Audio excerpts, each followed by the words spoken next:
সুপ্রিয় দর্শক, আসসালামু আলাইকুম। আমন্ত্রণ জানাচ্ছি দি কনভারসেশন দেখার জন্য। আজকেও আপনাদের সঙ্গে আছি আমি তালহা আহমেদ।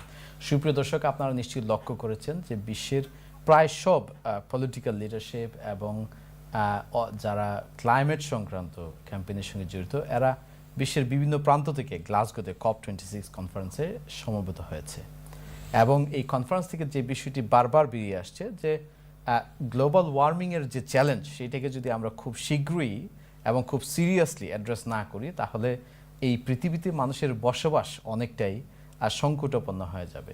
কিছু কিছু দেশ সবচেয়ে বেশি রিস্কের মধ্যে আছে, তার মধ্যে বাংলাদেশ অন্যতম। আর তাই আজকে আমরা আমাদের অনুষ্ঠানে COP26 আসলে কি, এখানে কোন বিষয়গুলো নিয়ে আলোচনা হচ্ছে, এনভায়রনমেন্টাল ইস্যুগুলো আমাদের জন্য কতটুকু গুরুত্বপূর্ণ এবং সেইগুলিকে অ্যাড্রেস করার জন্য এখন পর্যন্ত বিশ্ব নেতারা কী ধরনের প্লেজ করেছে, কী ধরনের বিষয়ে তাদের মতানৈক্য হয়েছে, কোন কোন বিষয়ে এখনও প্রগ্রেস হতে বাকি, সেইগুলো আমরা আলোচনা করব। পাশাপাশি আমরা বোঝার চেষ্টা করব বিশেষ করে বাংলাদেশের কনটেক্সটে COP26 বা এনভায়রনমেন্টাল যে চ্যালেঞ্জ নিয়ে আমরা আলোচনা করছি, সেটার ফাইন্যান্সিয়াল ইম্প্যাক্ট কী এবং সেই ফাইন্যান্সিয়াল ইম্প্যাক্টকে মিটিগেট করার জন্য সরকার এবং প্রাইভেট সেক্টর থেকে ধরে বিভিন্ন সমাজের রাষ্ট্রের বিভিন্ন অংশ তারা সেটাকে কিভাবে অ্যাড্রেস করার চেষ্টা করছে, কি প্রস্তুতি আছে। আমরা আরও বোঝার চেষ্টা করব যে এই চ্যালেঞ্জ মোকাবেলা করতে গিয়ে যে সমস্ত উদ্যোগ নেওয়া হচ্ছে সেগুলো কতটুকু ইফেক্টিভ, কতটুকু ভ্যালু ফর মানি, সেইখানে ট্রান্সপারেন্সি, অ্যাকাউন্টেবিলিটি কতটুকু আছে।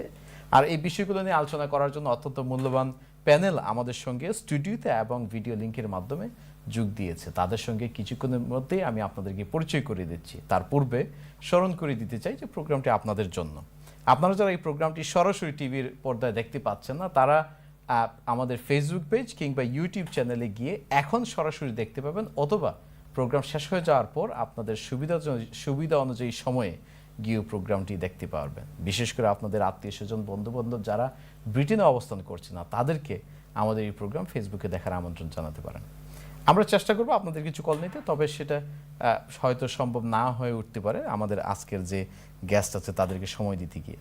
তবে আপনারা যদি কোনো মন্তব্য করতে চান বা কোনো প্রশ্ন থাকে, নিঃসংকোচে যে নাম্বারটিতে কল করতে হবে সেটি বিভিন্ন সময় টিভির পর্দায় দেখতে পাবেন। আসুন আর বিলম্ব না করে আমার অতিথিদের সঙ্গে পরিচয় করিয়ে দিচ্ছি। প্রথমেই পরিচয় করে দিচ্ছি, স্টুডিওতে আমাদের সঙ্গে যোগ দিয়েছে doctor Shahrar Ali, Green Party spokesperson for policing and domestic safety, এবং এর আগে Green Party deputy leader. Shahrar Ali, আপনাকে আমাদের স্টুডিওতে স্বাগত। Thank you. আমাদের সঙ্গে আরও যোগ দিয়েছে লন্ডন থেকে ভিডিও লিঙ্কের মাধ্যমে মোহাম্মদ কায়সার হামিদ। কায়সার হামিদ বাংলাদেশ ফাইন্যান্সের director and CEO. Kaiser Hamid, আপনাকেও আমাদের প্রোগ্রামে স্বাগত। Thank you so much. আমাদের সঙ্গে আরও যোগ দিয়েছে লন্ডন গ্রেটার লন্ডন অ্যাসেম্বলির সাবেক মেম্বার এবং কো chair of London assembly environmental committee Murad Qureshi. Murad, আপনাকেও আমাদের প্রোগ্রামে স্বাগত। ধন্যবাদ।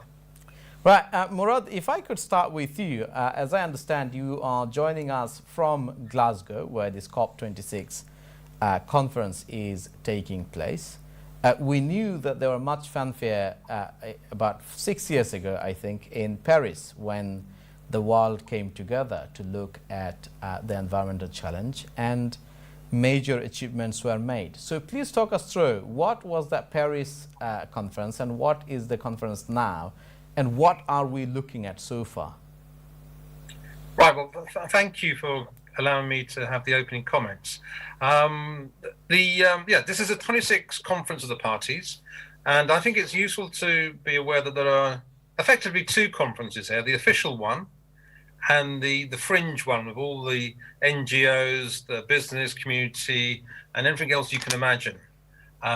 It's very much like a party conference that you see in the UK formats. And so at Paris, there was an agreement essentially between the developed and developing world, because I think that is the major dichotomy that we're dealing with here, that we should aim for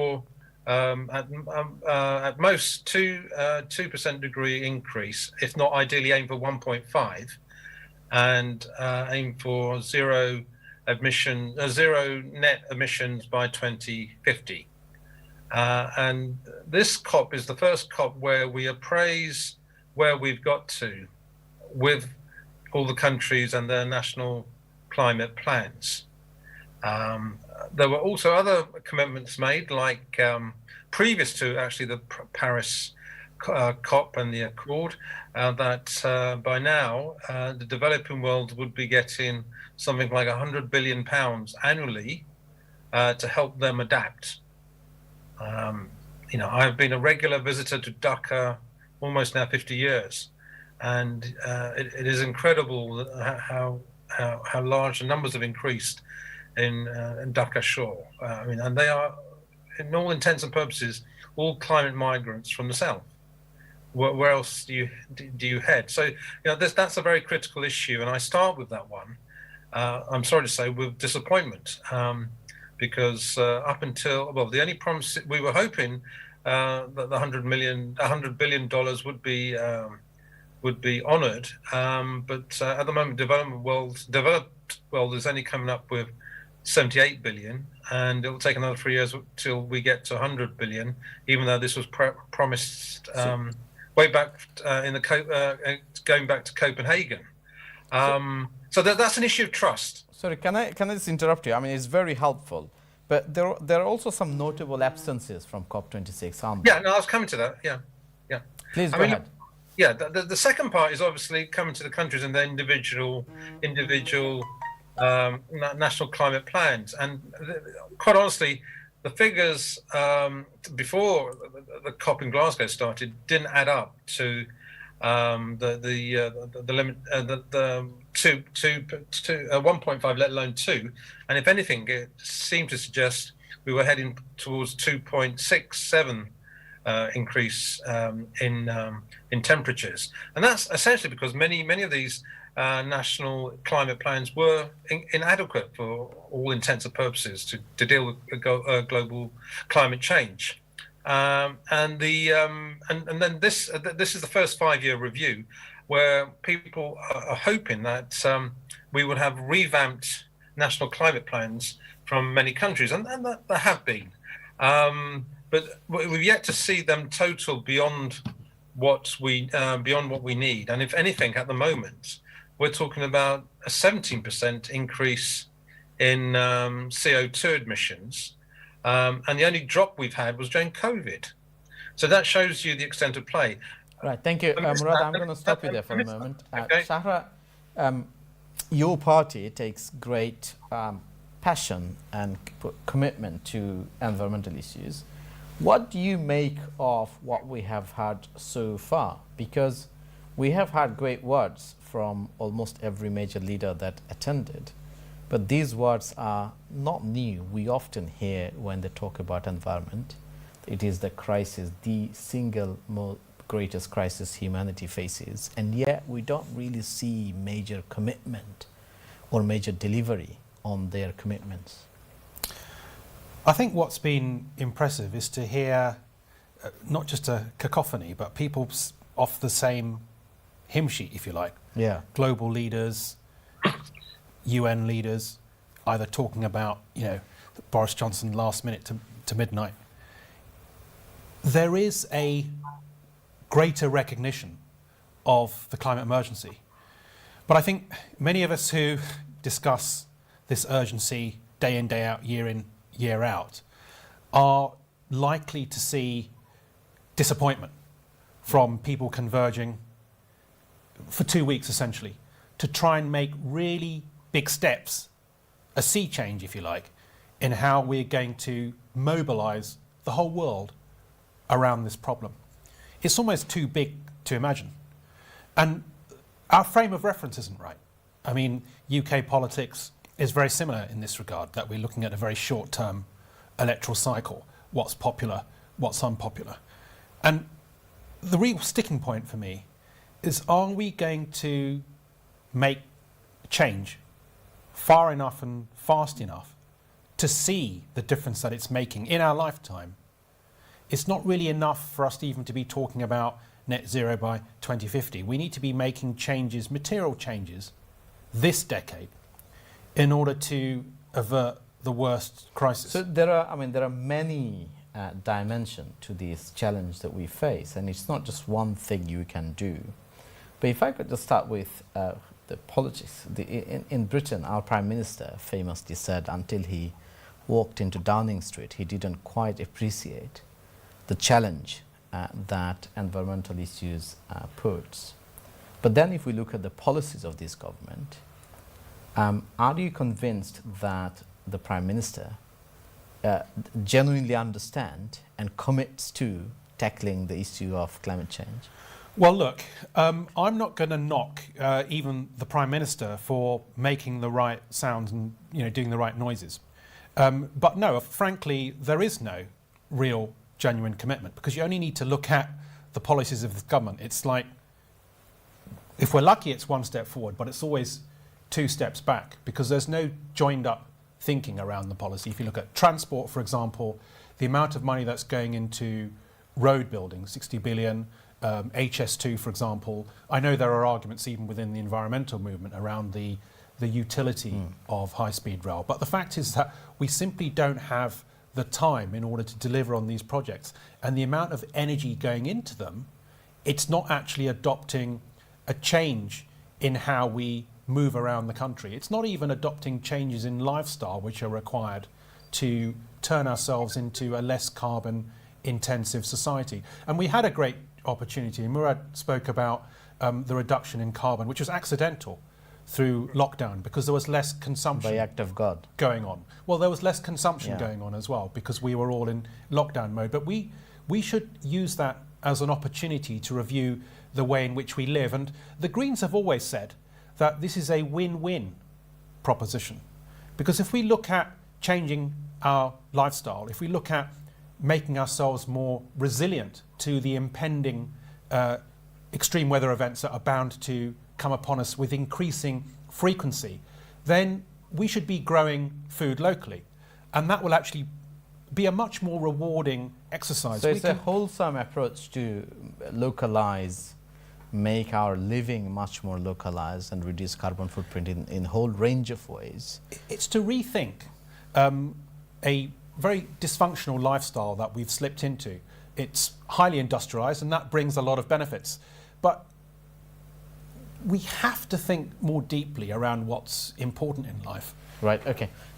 Kaiser Ahmed, আপনি খুব ধৈর্য সহকারে শুনছেন। তো আপনার কাছে আমি যে বিষয় জানতে চাইবো যে আমরা COP26 দেখেছি, প্যারিস এগ্রিমেন্টের সময় দেখেছি, ডাভোসে বিভিন্ন সময় আমরা যেটা দেখি যে এই বড় বড় চ্যালেঞ্জগুলোতে ইন্ডাস্ট্রি বা প্রাইভেট সেক্টর একটা বড় রোল প্লে করে থাকে। এবার ফর এক্সাম্পল আমরা দেখলাম যে Jeff Bezos he delivered a pretty passionate speech.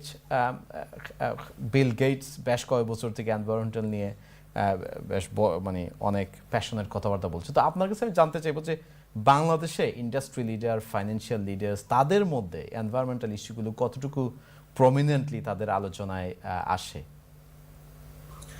G, thank you very much. And of course, good evening to Murad Bhai and the other participant today. And I prefer to speak in Bangladesh because ঠিক আছে, আপনি বাংলায় বললে আমাদের ভালো। Right. Okay. এই COP26 কে বলা হচ্ছে যে সবচেয়ে বেশি climate talk of the world, যেটা 2015 পরে আপনার এখন আবার 6 বছর পরে হলো। দেখেন বাংলাদেশে এটার 3 ধরনের ব্যাপার আছে।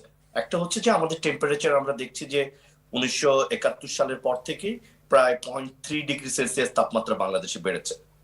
আরেকটু যদি আমরা ডিপার করি যে ফ্রম 2000 এটা প্রায় 0.57 ডিগ্রি সেলসিয়াস তাপমাত্রা বেড়েছে।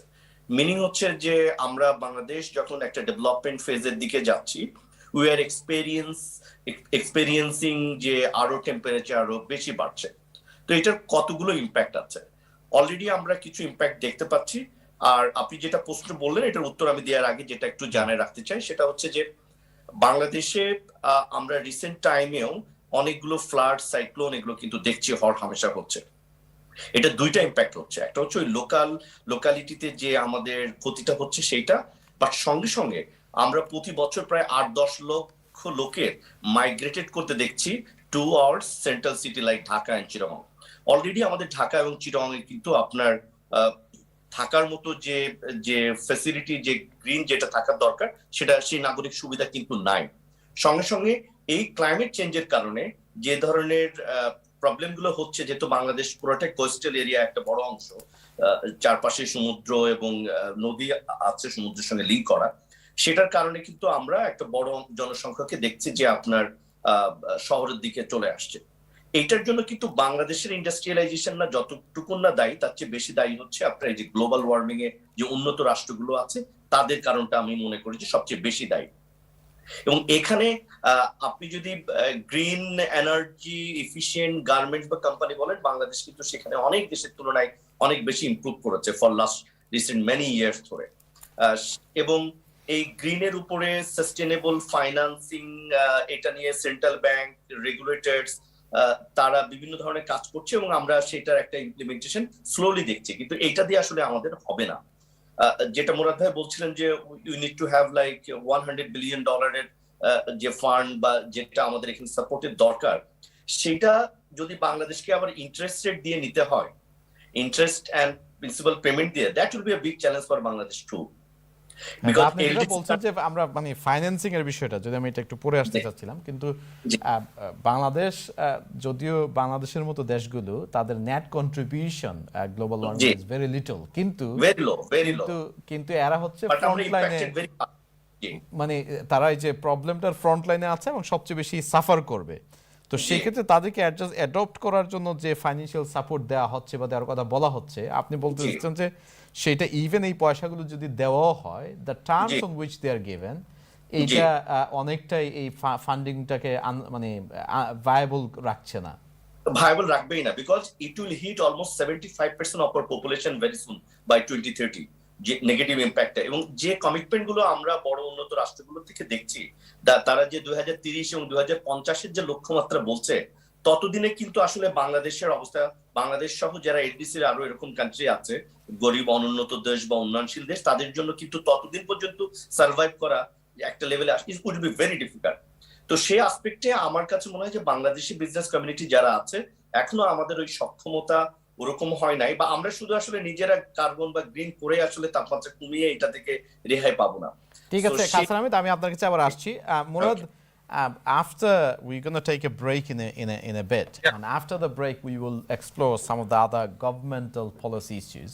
But while we're discussing this private sector, there were some prominent successful entrepreneurs turned philanthropists who turned up in Glasgow. Do you just very briefly want to tell us what has been the focus on private sector, and so far has there been any major achievements? Okay. Well, I've got to say that I'm not. I wasn't keen on the billionaires turning up, given their lifestyles and the way they jetted into Glasgow and jetted out as soon as they could. But yeah, the finance has come up. It took up, I think, the third day of the COP last week, and Mark Carney, the previous Governor General of the Bank of England, led the way there. The problem I had there was that they were talking about fantastic amounts of money, $130 trillion in participation, and if that materializes, we'll welcome that. But at the same time, we're having problems with the developing world coming up with $100 billion. So where is 1.3 trillion or 13 trillion going to come from if they're not even committing 100 billion? Yeah, exactly. I think that was the question being posed very clearly by people around that day, and even the FT, I note in their editorial, suggested in the scale of things is just completely perplexing for most people, and we've really got to come up with the money in the developed world, which we promised. Thank you. Shahrar, I want to ask you this. So one of the issues that Kaisar Hamid highlighted, so even if you commit, I mean, we seem to have a problem about committing. When we commit, we don't deliver. But the point that Kaisar makes goes a bit further. Even if those commitments are honored and the funds are delivered, the terms on which these funds are made available aren't really sustainable or affordable for countries like Bangladesh. But we haven't seen sufficient focus on those issues, have we? Well, I think that we're dealing with an economy which isn't fit for purpose, because essentially we're not actually calibrating or costing the cost to the planet. We're not using a carbon currency here. So I think there's going to be many years where we're going to have to use the currency that we've got available because it's the most efficient method of actually bartering and trying to make change through whatever mechanisms we have. But the central point, which our colleague made, is to do with climate injustice. It's those who are least responsible for this climate Paying the emergency gravest price. who are suffering. It's a double injustice.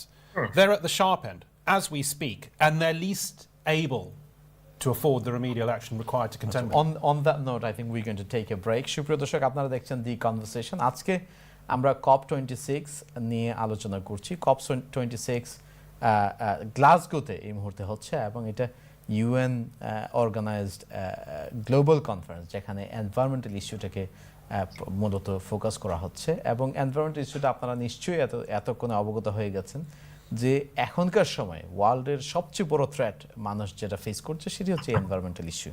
তো আমরা এখন পর্যন্ত বেশ কয়েকটি বিষয় আলোচনা করেছি। বিশেষ করে যে দেশগুলো বেশি সাফার করছে তারা কন্ট্রিবিউট করেছে কম, তাদের এই চ্যালেঞ্জ মোকাবেলার এবিলিটি কম, অথচ যারা সবচেয়ে বেশি কন্ট্রিবিউট করেছে এই ক্রাইসিস তৈরিতে তাদের ফাইন্যান্সিয়াল কন্ট্রিবিউশন দেখা যাচ্ছে যে অনেকাংশেই খুবই অপ্রতুল।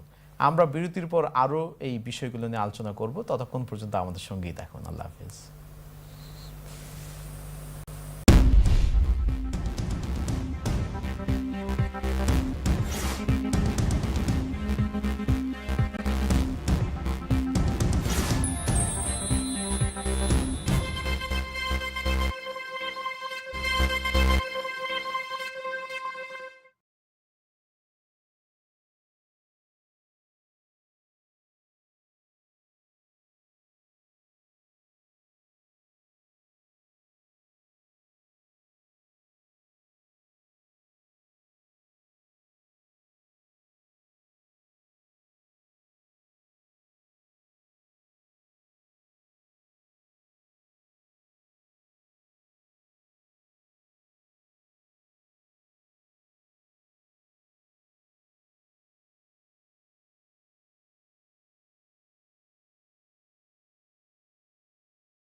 সুপ্রিয় দর্শক, আসসালামু আলাইকুম। ছোট্ট বিরতির পর আবারও আপনাদেরকে দি কনভারসেশনে স্বাগতম। আপনাদের সঙ্গে আছি আমি তালহা আহমেদ। আজকে আমরা আলোচনা করছি ক্লাইমেট চেঞ্জ নিয়ে। আপনারা নিশ্চয়ই অবগত আছেন যে ক্লাইমেট চেঞ্জ একটি অত্যন্ত বড় চ্যালেঞ্জ এবং ধারণা করা হচ্ছে যে আগামী 20 থেকে 25 বছরের মধ্যে বাংলাদেশের একটা বিরাট অংশ পানিতে হয়তো তলিয়ে যাবে। আপনারা ইতিমধ্যেই শুনেছেন যে প্রতি বছর প্রায় 1 মিলিয়ন মানুষ বাংলাদেশে ক্লাইমেট মাইগ্রেন্ট হচ্ছে। তারা তাদের বাঙ্গনের কারণে, বিভিন্ন কারণে তাদেরকে বড় বড় শহরগুলোতে কাজের অন্বেষণে যেতে হচ্ছে। বিশ্বজুড়ে এটা আরও অনেক বড় সমস্যা, দুনিয়ার সব দেশে এটা একটা বড় সমস্যা। তো এই জন্য আমরা আজকে ফোকাস করছি ক্লাইমেট চেঞ্জের উপরে এবং আমাদের সঙ্গে অত্যন্ত মূল্যবান অতিথি আছেন। তারা তাদের সুদীর্ঘ অভিজ্ঞতা থেকে আমাদের সঙ্গে তাদের ভিউ শেয়ার করছেন। তো বিরতির পূর্বে আমরা ফোকাস করছিলাম যে ফান্ডিং ইস্যুটাকে আমরা ফোকাস করছিলাম। তো এখনও আমরা এই ফান্ডিংয়ে আরও কিছুক্ষণ সময় ব্যয় করব। বিশেষ করে আমরা জানি যে বেশ কিছু ইনিশিয়েটিভ ইতিমধ্যে নেওয়া হয়েছে। আমরা বোঝার চেষ্টা করবো যে সেই ইনিশিয়েটিভগুলো কতটুকু ফলপ্রসূ হচ্ছে এবং সেই ক্ষেত্রে ইফেক্টিভ না হওয়ার পিছনে যদি না হয়ে থাকে কি কি বড় কারণ আছে। সো প্রথমেই Murad, I want to start with you. Yeah. Climate change has been discussed for some time, although the intensity and the seriousness of focus has intensified and increased over the years. But for as long as I've been alive, I've heard about it almost in every major discussion. And there has been some initiatives from Kyoto to Paris and now COP26. There's been various initiatives to address it. Bangladesh, for example, has made significant changes in many respects. So I want to know from you, in terms of some of the key initiatives that has come over the last 10, 20 years, if you would be kind to very briefly outline some of the key things that has been done and in your view whether they have been effective. Well, yeah, I mean, I can go further back. I can remember when the Convention on Climate Change was put together at Rio in 1992. I actually went to that with much hope and expectation. But I'm sorry to say, I don't think we've got to where we need to be, certainly to deal with the threat that we have. And yes, you're right to say there have been several attempts to put things together. I think the best efforts was on the Kyoto Protocol, where the emphasis was put on the developed world to get their act together, particularly in light of the historical responsibility they have of putting carbon into our putting carbon into our atmosphere. And yet it was conveniently dropped as soon as we had the financial crisis in 2008 or 9. And I dare say that if they had kept to maintain that, they would be in a far better position now to be telling the developing world what they need to do. And that's where I think we have some of the problems. Yes, India last week presented their new national climate plan, but we're not going to get to net zero according in India till 2070, and undoubtedly that's not going to help the overall situation. China, I think, is different insofar as I think their plan is probably more deliverable, yet they haven't attended, and that may be a reflection of geopolitical things around the world. But those two substantial countries in the developing world, the developed world would have been in a much better position to tell them if they had kept to the Kyoto agreement or protocol, and to subsequent things, because subsequent agreements don't have the substance. And the problem with the mechanism we've got here, these are promises. They're not, and checking against those commitments is an exercise we've yet to really do, whereas the Kyoto Agreement did have that, and there's no real way of penalising people for not doing it, other than we're all in this boat together now. Thank you. I think that's the real reality.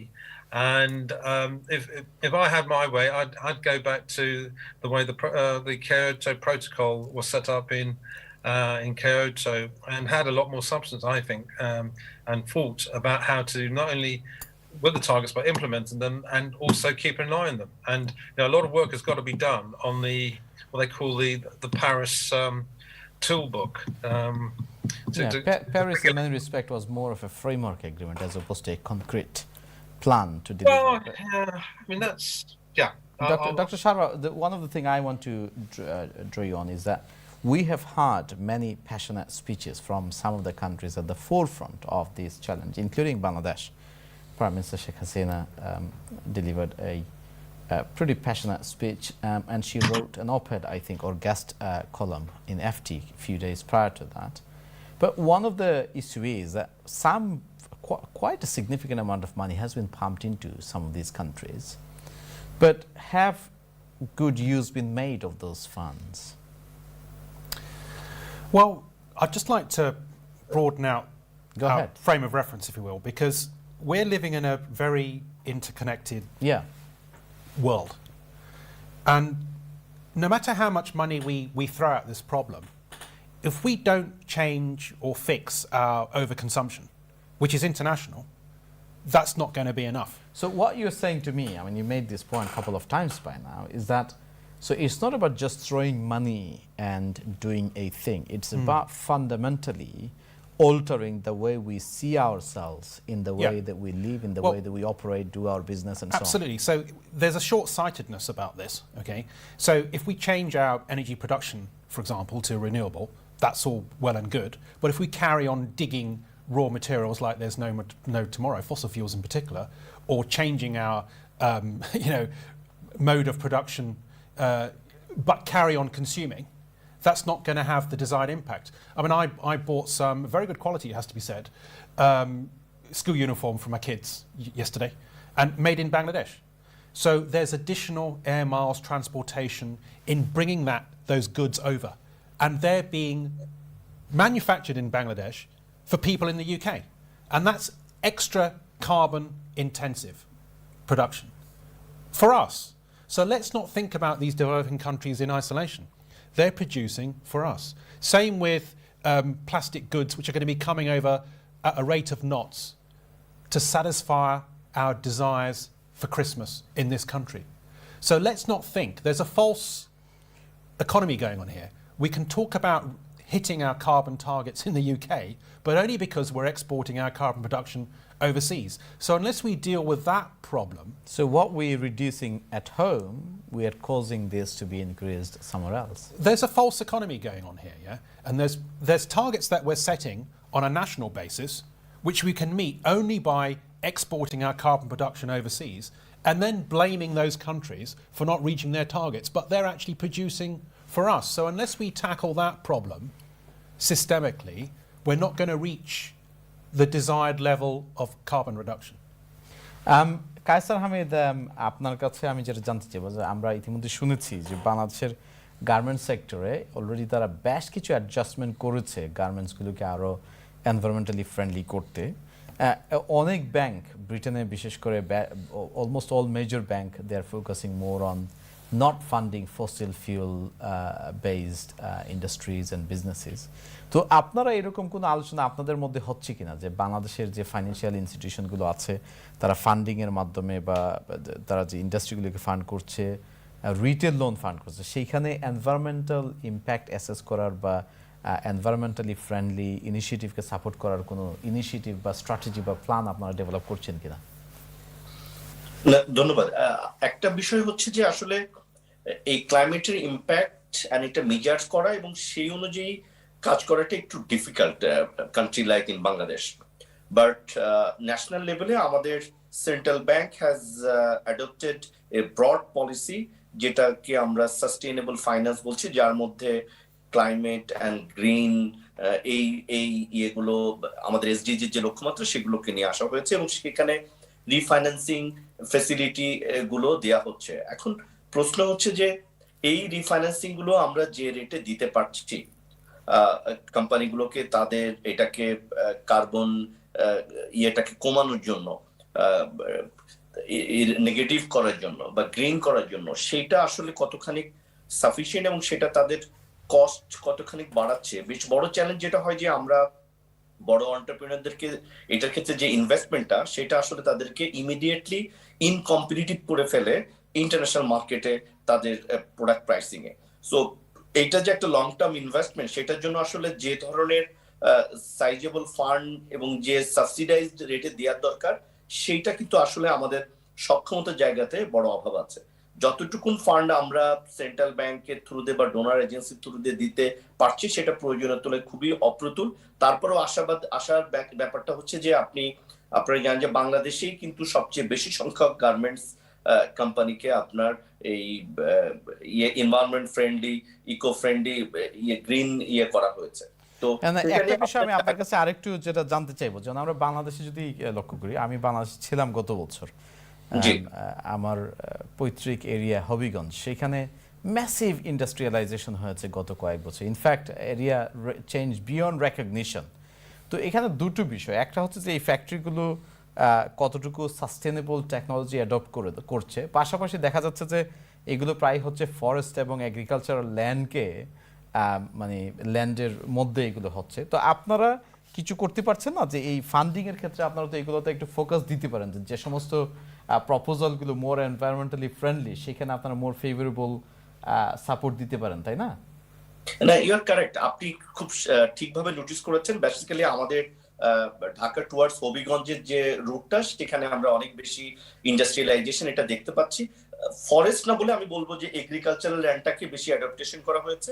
এটা আমাদের দেশে যেটা হয়, initially কোম্পানিগুলো তৈরি হয় এবং পরবর্তীতে তারা কিন্তু এটাকে আপনার এনভায়রনমেন্ট ফ্রেন্ডলি করার জন্য প্রজেক্টগুলো হাতে নেয়। ইনিশিয়ালি হয়তো তারা এই জায়গাগুলোকে একটু ইগনোর করে। আমাদের ক্ষেত্রে ফাইন্যান্সিংটা আসলে বড় ফাইন্যান্সিংটা তাদের প্রয়োজন হয় ওয়ার্কিং ক্যাপিটাল।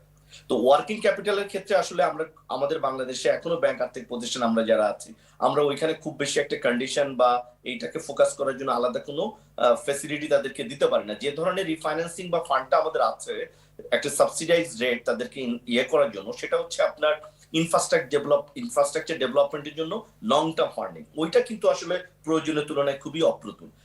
সেটা দিয়ে আসলে আমরা খুব বেশি তাদেরকে ইনিশিয়াল স্টেজে কিন্তু আসলে অ্যাট্রাক্ট করতে পারছি না।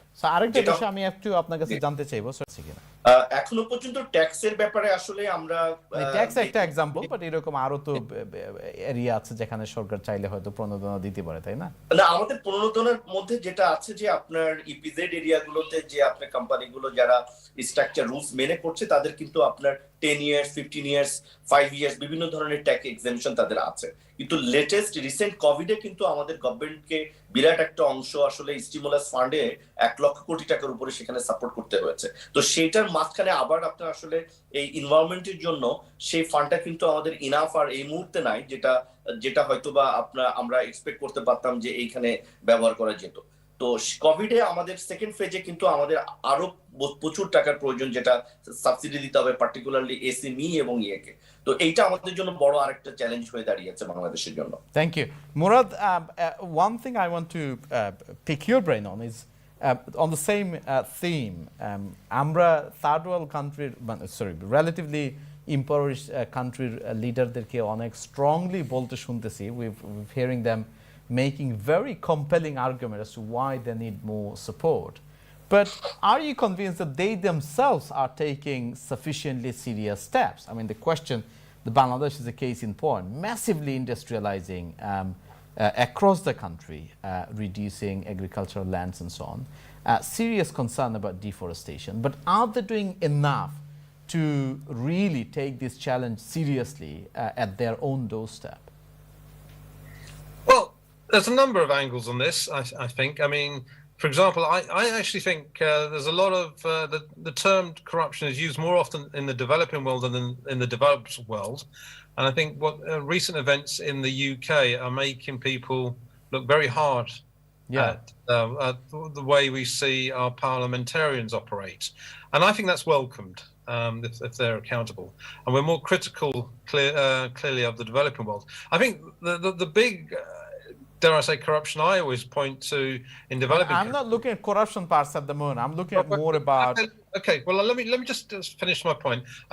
I just think the lack of people who should be paying their taxes is the big issue for me in countries like Bangladesh. I've always felt, in my observation, that the monies are there to be taxed and recycled and given the public, given the investment in infrastructure that business needs, and particularly the adverse effects that business often has, unwittingly, very often, but not so. And hopefully, time will come in that front. That's how I will judge the Bangladesh and the States and how it works with business. Because let's face it, business is also the only way we're going to bring a lot of Bangladeshis out of poverty. I think one of the best things I have seen in all my time of going to Dhaka is the ability that the garment industry has done to liberate hundreds of thousands of women. When you see them leaving the factory gates, it's the riot thing. Can I just sorry? Yeah, finish. Go ahead. I just don't think this should be forgotten.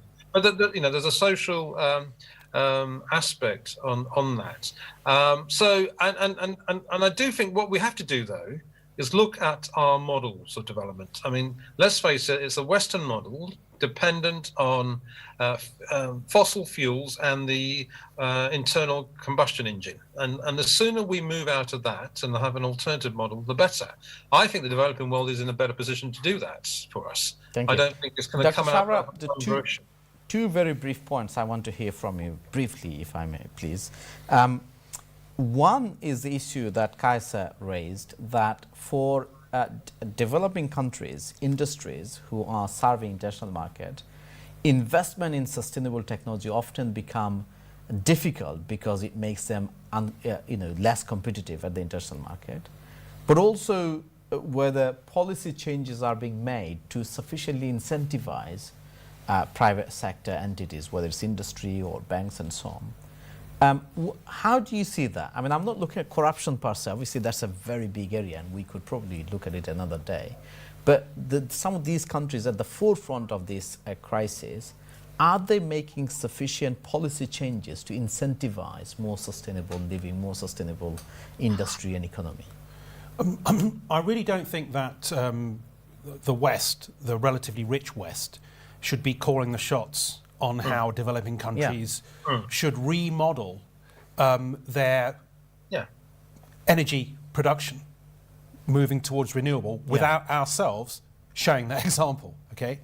And it's worse than that, actually, because when it suits us, we are encouraging technology which is not environmental. So we know that there is a nuclear plant. Only today, the news is that British government is seeking Qatar to become a provider of last resort in terms of gas. So instead of really going all out and focusing on renewable. But if anybody here in a position of influence to redirect the proposal for a nuclear power plant in Bangladesh, they should redirect that towards renewable energy production, because there is great ingenuity and talent, scientific talent in Bangladesh, and we just need to have that confidence to take the matter in our own hands, without people in the rich West calling the shots, because we're all hypocrites here, okay?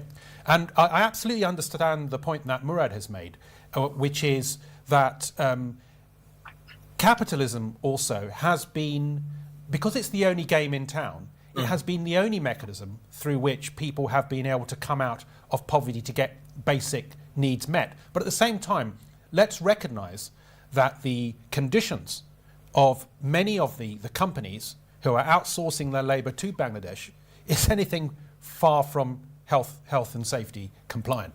So we need to be changing what it is that we're producing.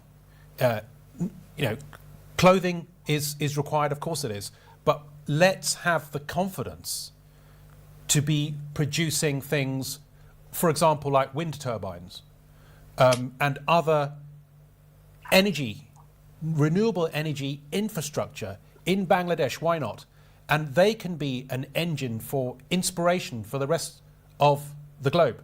That's the kind of movement that we need. And it's going to be happening also from the grassroots. And we cannot rely upon our leaders in COP26, because once they've jet-setted their way back into their faraway lands, it's back to business as usual. We have to take charge of this political crisis from the grassroots. Thank you.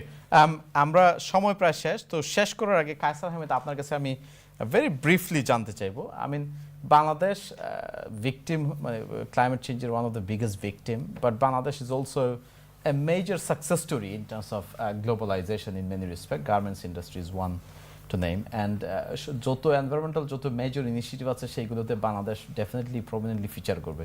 তো একটা বিষয় যেটা যে বাংলাদেশের এই সিচুয়েশনে research and ডেভেলপমেন্টে, বিশেষ করে এনভায়রনমেন্টালি সাস্টেনেবল ইস্যুতে রিসার্চ অ্যান্ড ডেভেলপমেন্টের ক্ষেত্রে মেজর রোল প্লে করতে পারে, এই দিক থেকে খুব একটা চেঞ্জ বা প্রোগ্রেস বাংলাদেশে হচ্ছে কিনা, হলে আপনি যদি ভেরি ব্রিফলি আমাদেরকে বলতেন। বাংলাদেশে রিসার্চ হচ্ছে না তা না, হচ্ছে হয়তো প্রয়োজনের তুলনায় অপ্রতুল। আমরা যখন কোনো একটা কাস্টমার বিজনেস অর্গানাইজেশনকে বলছি যে এটা হও, তো they are saying they are not getting any premium on their product, যে তারা গ্রিন এটা করার কারণে তারা কিন্তু কোনো প্রাইসিং এ প্রিমিয়াম পাচ্ছে না। আরেকটা হচ্ছে বাংলাদেশের বড় অংশ হচ্ছে এসএমই।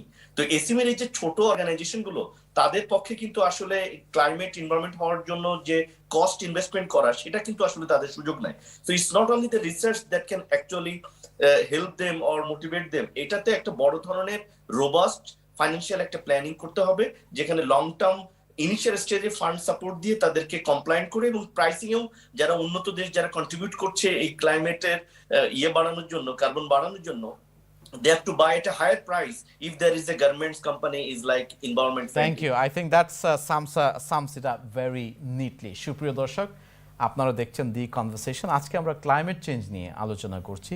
আসলে ক্লাইমেট চেঞ্জ একটা বিরাট বিষয়, এরকম একটি অনুষ্ঠানে সবগুলো দিক নিয়ে আলোচনা করা সম্ভব না। তারপরেও আমরা চেষ্টা করেছি যে মেজর ইস্যুগুলো বোঝার। আমাদের প্রত্যাশা, আমরা আশা করছি যে আপনারা আমাদের অনুষ্ঠান উপভোগ করেছেন। আপনারা যারা যে প্রান্ত থেকে আমাদের প্রোগ্রাম দেখেছেন, আমাদের প্রোগ্রাম দেখার জন্য আপনাদেরকে আন্তরিক ধন্যবাদ জানিয়ে, আমার অতিথি যারা বিভিন্ন স্থান থেকে আমাদের সঙ্গে যোগ দিয়েছেন, ডক্টর শাহরার স্টুডিওতে মুরাদ কুরেশি ফ্রম গ্লাসগো, এবং Kaiser Hamid, I understand he is in London, যারা যেখান থেকে আমাদের অতিথিরা যারা তাদের মূল্যবান সময় দিয়ে আমাদের সঙ্গে আজকে যোগ দিয়েছে, তাদেরকে ধন্যবাদ জানিয়ে আগামী সপ্তাহে আবারও আমাদের এই অনুষ্ঠান দেখার আমন্ত্রণ জানিয়ে আজকের মতো এখানেই বিদায় নিচ্ছি। আল্লাহ হাফিজ।